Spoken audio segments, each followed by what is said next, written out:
Hello friends, capturing the sun starts with the right angle. हम ये समझते हैं कि सोलर प्लांट लगाना बहुत ही आसान है। गए छत पे और पैनल फिट किए एंड इट्स डन, हमारी एनर्जी, सोलर एनर्जी हमारी प्रोड्यूस होना शुरू हो जाएगी। पर ऐसा वास्तव में नहीं है। हमारे में से मैक्सिमम लोगों को ये मालूम है कि हम नॉर्दर्न हेमिस्फीयर में हैं, जिसके कारण से हमारे यहाँ जो सोलर पैनल है वो साउथ फेसिंग लगने चाहिए। ये कॉमन जानकारी सबको है। इसको टेक्निकल लैंग्वेज में एज़ीमुथ कहा जाता है कि साउथ फेसिंग दिशा में लगाने से आपको बेटर जनरेशन मिलता है।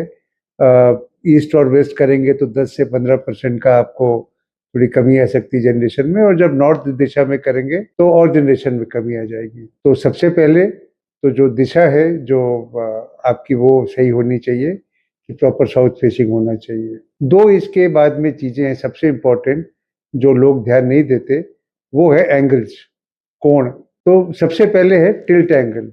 अब टिल्ट एंगल का मतलब ये है कि आपकी जो रूफ है, उस रूफ के रिलेटिव कितने डिग्री पे आपका सोलर पैनल जो है वो फिट होना चाहिए, ताकि जो सनलाइट है वो उस पर हर सीजन में, गर्मी में, सर्दी में, बरसात में बराबर पड़े। तो नॉर्मली हमारे छत्तीसगढ़ में इस रीजन में 21 से 23 डिग्री के बीच में टिल्ट एंगल होने से एक बेटर जनरेशन मिलता है। ये सबसे इंपॉर्टेंट है। दूसरा जो कोण है, दूसरा जो एंगल है, वो है इंसिडेंट एंगल।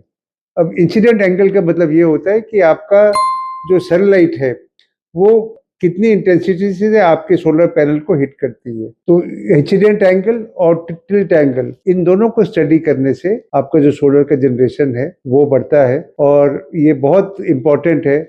हम सद्भाव में इसका पूरा ख्याल रखते हैं। हमारा इंस्टॉलेशन के पहले roof direction, tilt angle, shading, sun movement साल भर की इंस्टॉलेशन के पहले चेक करते हैं। आपको हम ये भी दिखाते हैं कि हर माह आपका सन का डायरेक्शन क्या होगा और आपकी जनरेशन क्या होगा। ये साइंटिफिक वे में आपको हम 3D एक वीडियो बना के देते हैं। एक 3D ड्राइंग के हिसाब से हम आपको एक्सप्लेन करते हैं, because in solar every degree will make a difference in your generation. Think solar, think Sadbhav. Thank you.